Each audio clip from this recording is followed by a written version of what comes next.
সুদূৰ অসমৰ পৰা জম্মু কাশ্মীৰলৈ আহি পেহেলগামৰ গ্ৰাউণ্ড জিৰোৰ ওপৰত আপোনালোকক দেখুৱাই আছোঁ আৰু কালিও পেহেলগামতে আছিলোঁ আমি বৈচৰণৰ যি 22 এপ্ৰিলৰ ঘটনাস্থলী সেই ঘটনাস্থলীত যোৱাৰ আমি চেষ্টা চলাইছিলোঁ কিন্তু জম্মু কাশ্মীৰ আৰক্ষী আৰু নিৰাপত্তা আৰক্ষীৰ বাধাভাৱে কালি আমি অন্তিম মুহূৰ্তত সেই স্থান গৈ উপস্থিত নহ'লোঁ কিন্তু আজি পুৱাৰে পৰা আমাৰ যাত্ৰা চলি আছে আমি ইতিমধ্যে প্ৰায় 2 ঘণ্টা বাট অতিক্ৰম কৰি আহিছোঁ আৰু এই বাট মানে অত্যন্ত দুৰ্গম পাহাৰীয়া শিলাময় বোকাময় এই বাট সেই বাটেৰে আমাৰ যাত্ৰা অব্যাহত আছে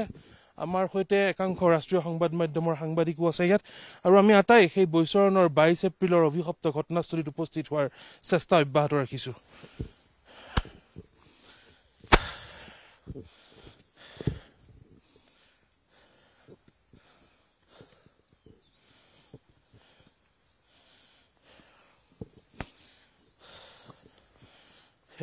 পথ আচলতে